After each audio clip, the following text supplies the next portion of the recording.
বাংলাদেশে গত এক সপ্তাহের বেশি সময় ধরে দেশের বিভিন্ন জেলা উপজেলা থানা ওয়ার্ডে আওয়ামী লীগ মিছিল করছে। মিছিলে যোগ দেওয়া মানুষের সংখ্যা বাড়ছে এবং সরকার আর পুলিশ প্রশাসন ক্রমেই এই নিয়ে বিচলিত হয়ে পড়ছে। স্বরাষ্ট্র উপদেষ্টা কড়া নির্দেশ দিয়েছেন পুলিশ প্রশাসনকে যে কেউ যদি গাফিলতির পরিচয় দেয় আওয়ামী লীগের এসব মিছিল ঠেকানোর ক্ষেত্রে, তাহলে সেসব পুলিশ সদস্যের বিরুদ্ধে ব্যবস্থা নেওয়া হবে।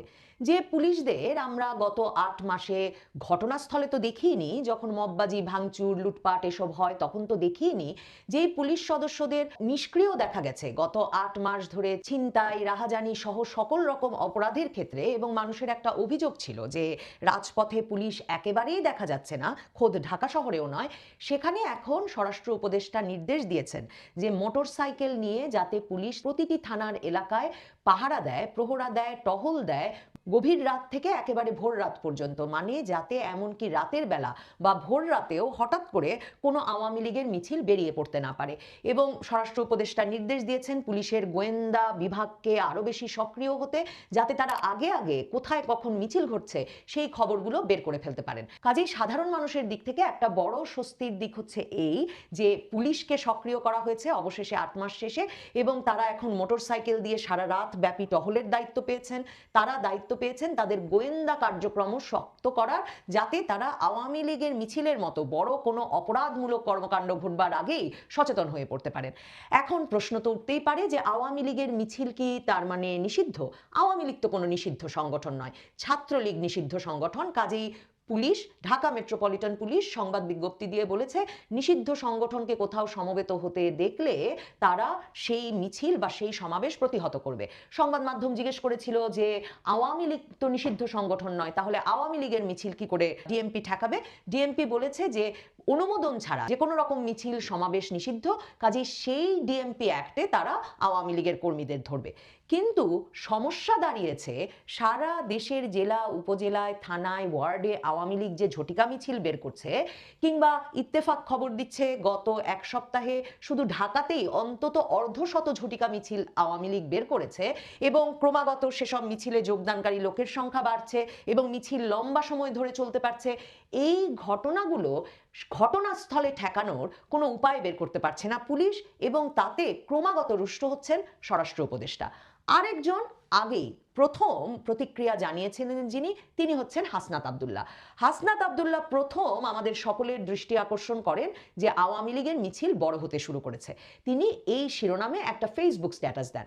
তার ফেসবুক স্ট্যাটাসটি তিনি দিয়েছিলেন 13ই এপ্রিল বাড্ডা থেকে বের হওয়া আওয়ামী লীগের একটি মিছিলের পর। সেই মিছিলটি বাড্ডা থেকে শুরু হয়ে রামপুরা বাজার পর্যন্ত প্রায় আধা ঘন্টা ধরে চলেছিল, এবং সংবাদ মাধ্যমের খবর অন্তত 2 শতাধিক মানুষ সেই মিছিলে যোগ দিয়েছিল। সেই মিছিলের পর হাসনাত আব্দুল্লাহ খুবই ক্ষেপে উঠে ফেসবুকে তখন স্ট্যাটাস দিয়েছিলেন যে যারা আওয়ামী লীগের মিছিল বড় হওয়ার কম্প্রোমাইজের রাজনীতি করছে তাদের সবার নাম তিনি ফাঁস করে দেবেন, এবং এখন আর তিনি তার শিষ্টাচার ধরে রাখবেন না। তিনি শিষ্টাচার হারালে কি যে ঘটে যাবে তা আমরা ভাবতেও পারছি না। তারপর অবশ্য এক সপ্তাহের বেশি কেটে গেছে। এখন হাসনাত আব্দুল্লাহ লিখছেন যে আওয়ামী লীগকে শুধু ছাত্রলীগের মতো একটা কাগজ দিয়ে, মানে সরকারি প্রজ্ঞাপন দিয়ে, নির্বাহী আদেশ দিয়ে নিষিদ্ধ করে দিলেই নাকি হবে না, কারণ ছাত্রলীগ নিষিদ্ধ করেও কোনো লাভ হয়নি, তাদেরকেও বিভিন্ন মিছিলে দেখা যাচ্ছে, এবং আসলে ছাত্রলীগ যুবলীগ নামেও নানা জায়গায় মিছিল হচ্ছে।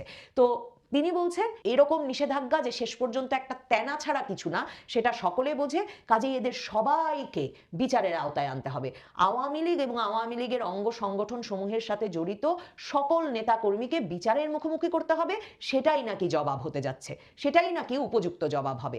তো স্বরাষ্ট্র উপদেষ্টা এর আগে হাসনাত সার্জিসকে ঠান্ডা করতে অপারেশন ডেভিল হান্ট যৌথ বাহিনীর অভিযান চালু করেছিলেন বাংলাদেশে, যাতে আওয়ামী লীগ নেতাকর্মীদের যথেচ্ছভাবে সেনাবাহিনীর নেতৃত্বে যৌথ বাহিনী ধরে গ্রেফতার করতে পারে, ধরে আনতে পারে, এবং আওয়ামী লীগের রাজনীতি একরকম দমন পীড়নের মধ্যে পড়ে। সেই অবস্থায় তখন চারদিকে এমনিতেই আওয়ামী লীগের লোকজন বাড়িঘর ছেড়ে পালিয়ে বাঁচছিল, কারণ ভাঙচুর লুটপাট অগ্নিসংযোগ চলছিল। এর মধ্যে শুরু হয়েছিল অপারেশন ডেভিল হান্ট। সরকারি হিসাব বলছে 12,500 নেতাকর্মীকে অপারেশন ডেভিল হান্টে গ্রেফতার করা হয়েছে আওয়ামী লীগ এবং আওয়ামী লীগের অঙ্গ সংগঠন সমূহের। এখন হাসনাত আব্দুল্লাহ বলছেন আওয়ামী লীগ এবং তার অঙ্গ সংগঠন সমূহের সকল নেতাকর্মীকে বিচারের আওতায় আনতে হবে। এটা ঠিক কিভাবে সম্ভব? মানে আমি নিশ্চিত যে যদি কোটিও না হয় অন্তত কয়েক লক্ষ কর্মী নিশ্চয়ই আওয়ামী লীগের এবং আওয়ামী লীগের অঙ্গ সংগঠন সমূহের সাথে জড়িত। এই লক্ষ লক্ষ কর্মীকে গ্রেফতার করে নিয়ে এসে বিচারের মুখোমুখি করা, এমন কারাগার, এমন আদালতের ক্যাপাসিটি, মানে এই পরিমাণ জনবল ধারণ করবে কি করে বাংলাদেশের কারাগার আর আদালত? তিনি আবার উদাহরণ দিচ্ছেন নুরেমবার্গ ট্রায়ালের। তিনি বলছেন নাৎসিবাদের যেমন দমন করা হয়েছিল নুরেমবার্গ ট্রায়ালের বিচারের মাধ্যমে, ঠিক সেভাবে নুরেমবার্গ ট্রায়ালের আদলে আওয়ামী লীগের সব নেতাকর্মীর বিচার করতে হবে। এখন হাসনাত আব্দুল্লাহ ঠিক কি কল্পনা করছেন আমি জানি না। আমার ধারণা তার কল্পনায় নুরেমবার্গ ট্রায়ালে লাখ লাখ নাৎসিবাদী কর্মীকে ধরে আনা হয়েছিল আর টপাটপ ফাঁসির মঞ্চে নিয়ে ফাঁসিতে ঝুলিয়ে দেওয়া হয়েছিল। কিন্তু আসলে নুরেমবার্গ ট্রায়াল এবং তার পরবর্তী কয়েকটি বিচার এর সঙ্গে সম্পর্কিত। এতে বিচার করা হয়েছিল 200 জন নাৎসিবাদ প্রচারণাকারীর প্রধান 200 জনের মতো ব্যক্তির বা নেতার বিচার করা হয়েছিল, এবং তার মধ্য থেকে 160 জনের মতো দণ্ডপ্রাপ্ত হন, 37 জনকে ফাঁসির আদেশ দেওয়া হয়েছিল। তো এই সংখ্যা শুনলে হাসনাত আব্দুল্লাহ মানুষ চক্ষে যেভাবে দেখছেন যে লাখ লাখ আওয়ামী লীগ, ছাত্রলীগ, যুবলীগ কর্মীকে ধরে আনবে, বাংলাদেশ সরকার বিচার করবে এবং সেই বিচারের মাধ্যমে এমন একটা নিষেধাজ্ঞা আরোপ হতে হবে আওয়ামী লীগের বিরুদ্ধে আর তারা কোনোদিন মিছিল মিটিং করতে পারবে না, এই নেতাকর্মীদের আর কোনো চিহ্ন বাংলার মাটিতে থাকবে না, সেটা ঠিক কিভাবে সম্ভব? তার একটা সুপরিকল্পিত পরিকল্পনা দেখলে আসলে যুক্তি খুঁজে পাওয়া যেত যে কেন আওয়ামী লীগের মিছিল হলে সরকার এত বিচলিত হয়ে পড়ছে এবং স্বরাষ্ট্র উপদেষ্টাকে আর সব বাদ দিয়ে পুলিশ প্রশাসনকে আওয়ামী লীগের মিছিল ঠেকানোর কাজে লিপ্ত করতে হচ্ছে। এই এক সপ্তাহে 3 জন সাবেক এমপি সহ আওয়ামী লীগের সহস্রাধিক নেতাকর্মীকে পুলিশ গ্রেফতার করেছে, তবে তারা ঝটিকা মিছিল বন্ধ করতে পারেনি। আর অন্যদিকে সরকার নির্বাহী আদেশেও আওয়ামী লীগ নিষিদ্ধ করবে, সেটা আসলে আর 8 মাস পর মনে করার কোনো কারণ নাই। আপনাদের মনে থাকবে সেপ্টেম্বর মাসে প্রথম একটি সংগঠন রিট করলো আদালতে আওয়ামী লীগের রাজনীতি নিষিদ্ধ চেয়ে। তখন অ্যাটর্নি জেনারেল বললেন সেই রিট আবেদন বাতিল হয়ে গেল, এবং অ্যাটর্নি জেনারেল আদালতে বললেন যে সংবিধান কারো রাজনৈতিক অধিকার কেড়ে নেওয়ার এখতিয়ার দেয় না, কাজে এই রিট গ্রহণযোগ্য নয়। এরপর অক্টোবর মাসে রাজনৈতিক কার্যক্রম নিষিদ্ধ চেয়ে আওয়ামী লীগের রিট করেছিলেন হাসনাত আব্দুল্লাহ এবং সার্জিস আলম, এবং এরপর কোনো এক রহস্যময় কারণে তারা নিজেরাই সেই রিট আবেদন তুলে নিয়েছিলেন। তার মানে সরকার আসলে হম্বিতম্বি করবে, আরো বেশি বেশি গ্রেফতার করবে, কিন্তু আওয়ামী লীগ নিষিদ্ধ করবে না। কারণ সরকার যেই জাতিসংঘ প্রতিবেদনের কথা বারবার তোলে, যেই জাতিসংঘ প্রতিবেদনে নাকি প্রমাণিত হয়ে গেছে যে আওয়ামী লীগ গণহত্যার সঙ্গে জড়িত, যদিও প্রতিবেদনে খুব সুস্পষ্টভাবে বলেছে যে তাদের কাছে যথেষ্ট প্রমাণ নাই কারো বিরুদ্ধে ফৌজদারি দায় প্রমাণ করবার মতো, সেই প্রতিবেদনেও জাতিসংঘ স্পষ্ট করে বলেছে যে তারা মনে করে না যে কোনো রাজনৈতিক দল নিষিদ্ধ করা বা কোনো রাজনৈতিক দলকে রাজনৈতিক কর্মকাণ্ড পরিচালনা থেকে বিরত রাখা বাংলাদেশের জন্য ভালো কোনো ফল বয়ে আনবে। এছাড়া আমরা এর মধ্যে জানি মার্কিন যুক্তরাষ্ট্র, ইউরোপীয় ইউনিয়ন সহ সকলেরই কথা বাংলাদেশে একটি অন্তর্ভুক্তিমূলক নির্বাচন হতে হবে, এবং এদের কারো তরফে এখন পর্যন্ত আমরা আওয়ামী লীগ নিষিদ্ধের কথা শুনিনি, কিংবা সরকারকে বলতে শুনিনি যে আওয়ামী লীগের মতো একটি অপরাধী দলকে তারা নিষিদ্ধ করতে চায়। তার মানে সরকার আসলে হাসনাত আব্দুল্লাহ যে কথা বলেন সেই কম্প্রোমাইজের রাজনীতি করছেন বটে, তারা কিছুতেই আওয়ামী লীগ নিষিদ্ধের এত বড় দায় নেওয়ার মধ্যে নাই। তাহলে সরকার কি করবে? হাসনাত আব্দুল্লাহ তার সর্বশেষ স্ট্যাটাসে বলেছেন একটা কাগজ তাদের দরকার যাতে রাজনৈতিক কার্যক্রম আওয়ামী লীগ এবং তার সকল অঙ্গ সংগঠন সমূহের আপাতত নিষিদ্ধ থাকে, তাদের যতদিন বিচার না শেষ হবে, সব নেতাকর্মীর যতদিন বিচার না শেষ হবে ততদিন যাতে তারা আর কোনো মিছিল মিটিং করতে না পারে। এরকম কাগজ সরকার দেবে কিনা সে প্রশ্ন তো থেকেই যায়, কিন্তু হাসনাত আব্দুল্লাহ হঠাৎ করে এই বিষয়টাতে এত আগ্রহী কেন, তার এত ভয় কেন হঠাৎ হঠাৎ একটি দল ঝটিকা মিছিল করছে তা নিয়ে? তার কারণ ওই যে বললাম, সংখ্যা বাড়ছে আওয়ামী লীগের মিছিলে যোগদানকারী লোকের, এবং বাড়ছে দৈর্ঘ্য এবং কত সময় ধরে সেই মিছিলগুলো ঘটতে পারছে।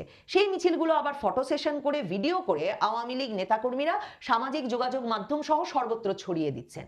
হাসনাত আব্দুল্লাহরা পাল্টা যেসব মিছিল করাচ্ছেন, আওয়ামী লীগ নিষিদ্ধের দাবিতে বিভিন্ন বিশ্ববিদ্যালয় সহ ঢাকার উত্তরাতেও একটা মিছিল হয়েছে, সেগুলোর যদি ভিডিও পর্যালোচনা করেন তাহলে আসলে উত্তর মিলবে কেন হাসনাত আব্দুল্লাহ কাগজ এনে, সরকারি কাগজ এনে নিষেধাজ্ঞার মাধ্যমে আওয়ামী লীগের কার্যক্রম এখনই নিষিদ্ধ করে ফেলতে হবে তা বলছেন। কারণ একদিকে যখন তাদের এনসিপির মিছিলে মিটিংয়ে লোকের সংখ্যা ক্রমাগত কমছে, তাদের পেছনে লোক নেই, ঠিক তেমনি আওয়ামী লীগ নিষিদ্ধের দাবিতে বাংলাদেশের কোনো জায়গায় তারা একটা জম্পেশ মিছিল, জমকালো মিছিল করে উঠতে পারেননি। তাদের মিছিলগুলো প্রকাশ্যে দিনের বেলায় হচ্ছে, অবশ্যই পুলিশ সেখানে বাধা দিচ্ছে না, কিন্তু সেখানেও দেখা যাচ্ছে 20, 30, 40, 100-র বেশি লোক নেই এবং মিছিলগুলো খুব লম্বা সময় ধরে লম্বা দৈর্ঘ্যে ঘুরতে পারছে না উৎসাহের অভাবে। আমার মনে হয় হাসনাত আব্দুল্লাহর আওয়ামী লীগের মিছিলের দৈর্ঘ্য নিয়ে ভয়, বিচলিত হয়ে পড়া এই কারণেই। স্বরাষ্ট্রমন্ত্রী বিচলিত হয়ে পড়েছেন, তিনি পুলিশকে বলেছেন সর্বোচ্চ ব্যবস্থা নিতে, কিন্তু পুলিশ প্রশাসন গত এক সপ্তাহে যা দেখিয়েছে তাতে মনে হচ্ছে গ্রেফতার আরো বাড়বে। আওয়ামী লীগ নেতাকর্মী এবং আওয়ামী লীগ নেতাকর্মী নামে আরো অনেক হাজার মানুষকে গ্রেফতার করে এনে সরকারের সামনে উপস্থিত করতে হবে পুলিশকে, কিন্তু তাতে জেলায় জেলায়, উপজেলায়, থানায়, ওয়ার্ডে আওয়ামী লীগের যে মিছিল শুরু হয়েছে সেই মিছিল দৈর্ঘ্যে, সংখ্যায় কমে আসবে তা মনে করার বোধহয় আপাতত কোনো কারণ নেই। দর্শক, সম্পূর্ণ ভিডিওটি দেখলেন, আশা করি বিষয়টি বুঝতে পেরেছেন। এ নিয়ে আপনার গুরুত্বপূর্ণ মন্তব্যটি অবশ্যই কমেন্ট বক্সে জানিয়ে দিবেন। ধন্যবাদ।